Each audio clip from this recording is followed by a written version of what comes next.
Alright, this is my paint demo totem that I'm doing for the Orange County Woodcarvers Club. So it's just different textures. The first is just base coat, so it's all going to get the same color on each section, 4 different colors. And then I'll come back and do dry brushing washes and more dry brushing on each side for reference. So let's be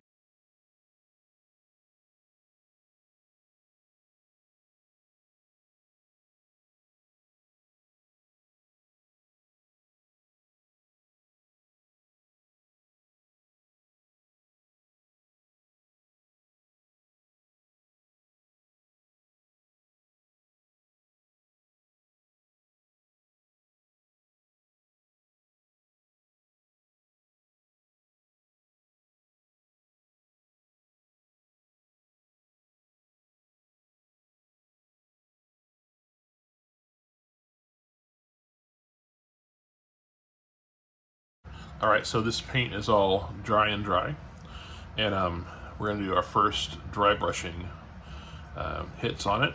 So what I'm going to use is this old watercolor brush. It's all smushed out. It's just an old brush that I've used for dry brushing for quite a while. So whatever brush you use for dry brushing, it's going to be dedicated to that. So this is a big one. This is was a high-end watercolor brush that got ruined on some other paint, so now it's a dry brushing brush. This is one of my oldest dry brushing brushes, and this is probably 20 years old, going back to miniature painting, and it's actually worn down and pretty chunky, but it works really well. And then this is an old little one, and I don't use these much on carvings, but you can see how bushed out they are. But I will occasionally use them on details, but most of the carvings are done with these other two brushes. So for starters, I'm gonna get a little bit of white. So this is just straight titanium white. And I'm gonna move the camera. And what I'm gonna do is just pick up a little bit of paint on the brush and work it in a little bit. And then I have a paper towel that I'm gonna kind of dry the paint off. And then I'm gonna come to my thumb and come across my thumb. And if it just leaves paint on the top of my thumb, on the top of my skin texture, then I know it's right. I actually want a little more, so I'm gonna come back to the paint, pick up a little more. And so now it's showing up, and I can just grab the cube. I'm gonna do one process on each side. So for right now, I'm gonna dry brush 3 sides with white on the blue and then on the gray. And I'll come back later and do the other colors. But so just kind of running across that. The direction that you're applying the paint will pick up on those higher edges. So back and forth is good. And that's a little dry brush on those cuts. And then down here on the gray, I'm gonna pick up a little more. And I'm gonna go a little heavier on this gray because I do plan to do a little more paint on it. So I'm just, oh, that was a lot, that was too much. But just like so, let's make sure I do the right sides. And this side here. And if I have like directions, like cuts that I made on purpose in a direction, I can highlight it against them. The paint will really only stick on the high spots. So that is dry brushing at its most basic.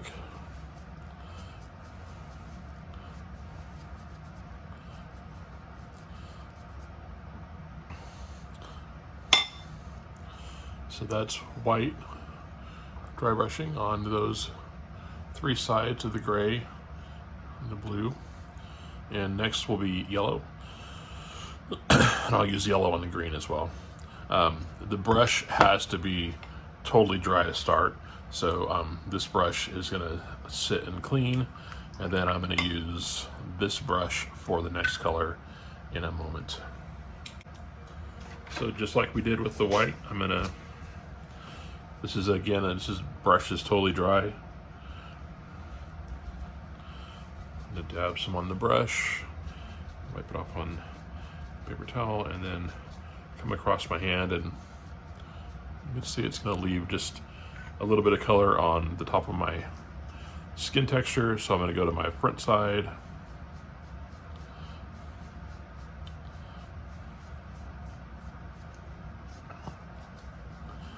And this is going to get a little more.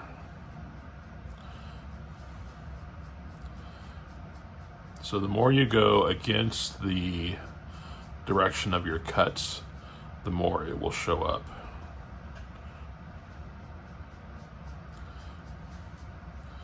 And some colors cover pretty fast and some need more passes. And I know that this yellow on the orange is going to take at least a couple more passes, and I'll probably move to that brighter yellow. Just come across to here.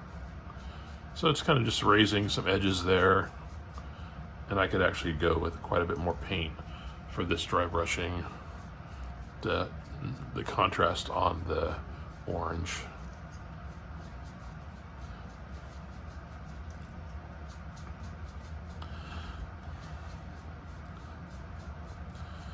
So I will come back with some more brighter yellow, and if it still doesn't show, I might add just a dab of white to really get it to pop. And since I'm using this big brush, I do have a little bit of yellow that overlaps on the white highlights, and a little bit here and there. And I can come back after the fact, or even right now, with another brush. Just use a little tiny guy and do the same thing.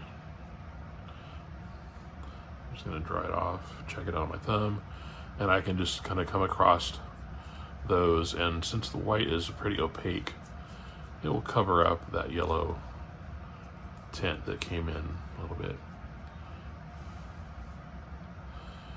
So if you're carving small, you can also brush small. So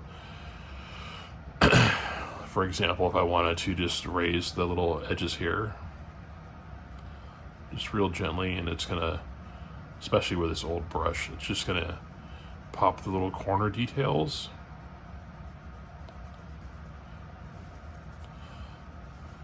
So this is why you don't want to use a really good brush, because you do this a couple times and it's going to be ruined for anything real. So that was the first dry brushing, and we'll get this little bit light yellow. So this is the lighter hue, and dab, doesn't take much.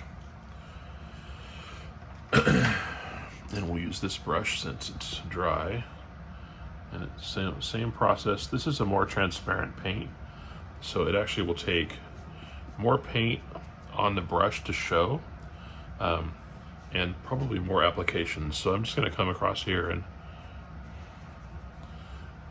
get that pretty good, and then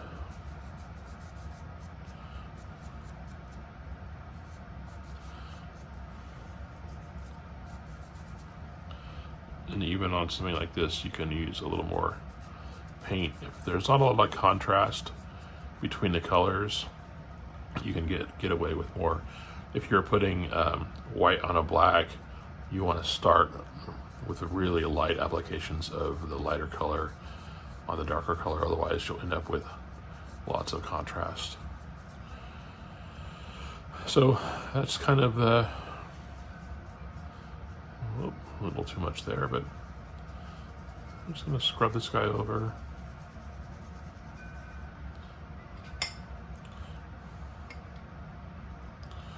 So that is the first application of dry brushing.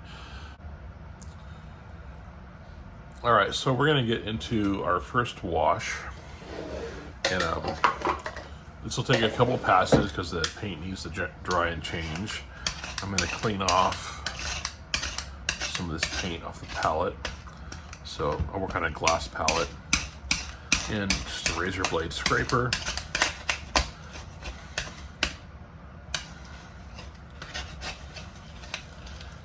cleans up pretty easy. And just wipe this down.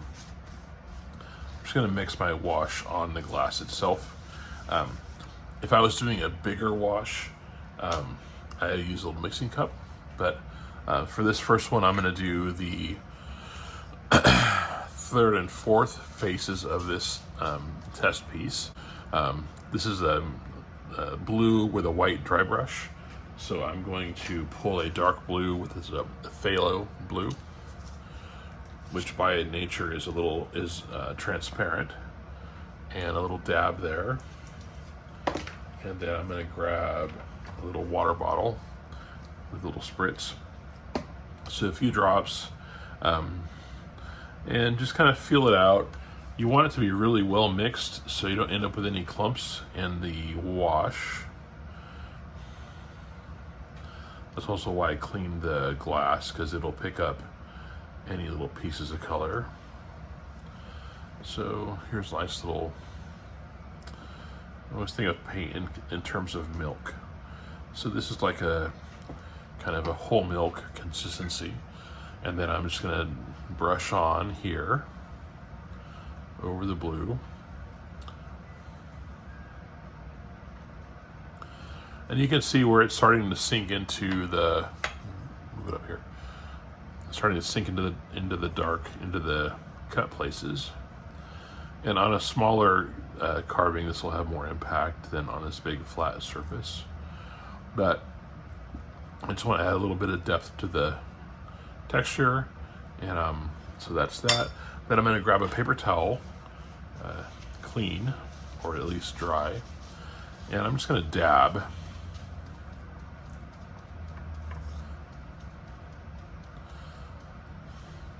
So that's that kind of like a little paint. So I'm going to pull a little bit of more Payne's gray over to the palette. I can use the same brush that I just used. I'm just going to do a little bit of cleanup and some more, just some clear water. And again, I want to mix this up so there's no clumps. This is another process that can be a little hard on brushes, so craft grade brushes are fine for this. So, and this is going to really color the gray, the dry brushing on the gray. So you'll see when I come on to this, it's going to take everything pretty dark. And since I know that I'm going to do the green side as well, we'll just get it all. And really I'm focusing on getting it into the shadows and cracks. There. And then we'll do this other, and then we'll do this side here.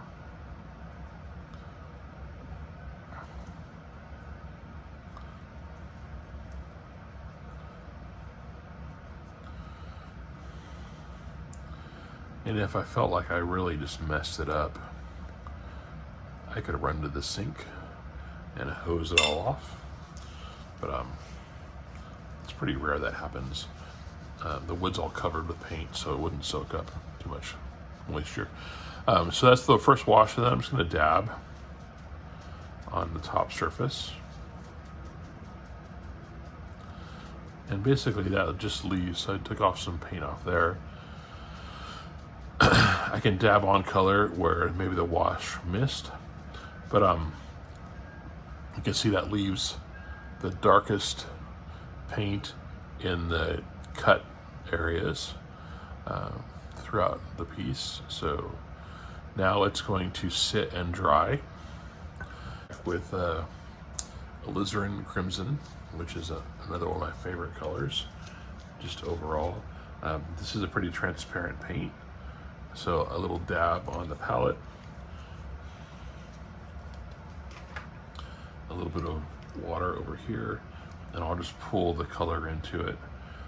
This is gonna settle into the orange pretty well, so I wanna make sure that it's nicely mixed.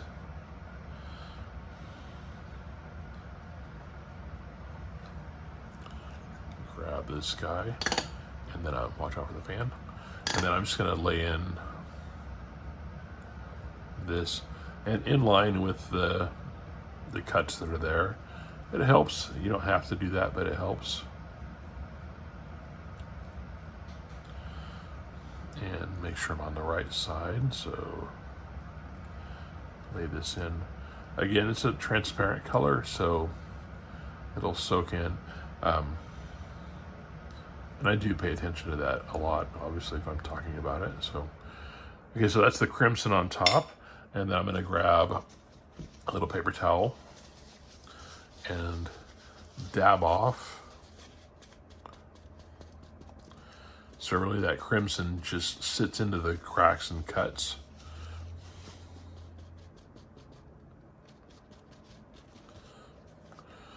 So that's that step. All right, so this is the last dry brushing.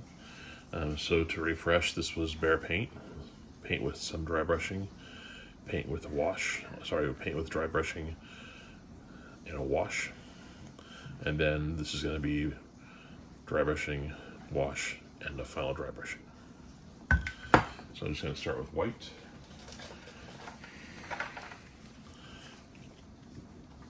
So just a little dab. Pick up some on the brush.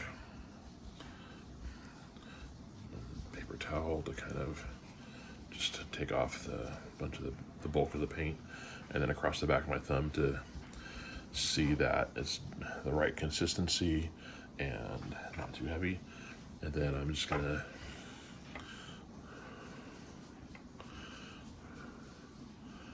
run this brush over it, and then same thing on the gray. You can also do this with some metallic inks. Will really pop colors too, but it's a nice texture there. Bring it out to cuts. And then I'm gonna grab this bright yellow. So, and I'm not even gonna clean the brush because the little white's gonna help with coverage. And just dab some yellow on there. And then come across my thumb, and oh, that's pretty heavy. It shouldn't feel wet when you come across your thumb, so it's might be a little much. Keep drying it off. And then I'm just going to come across the edges.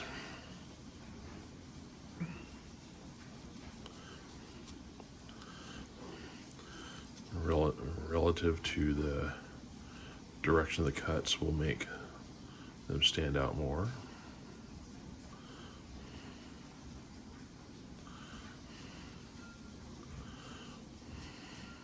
All right, so we went from this to this. About final dry brushing. So paint with dry brushing, paint with dry brushing with a wash, paint with dry brushing with a wash with dry brushing on top.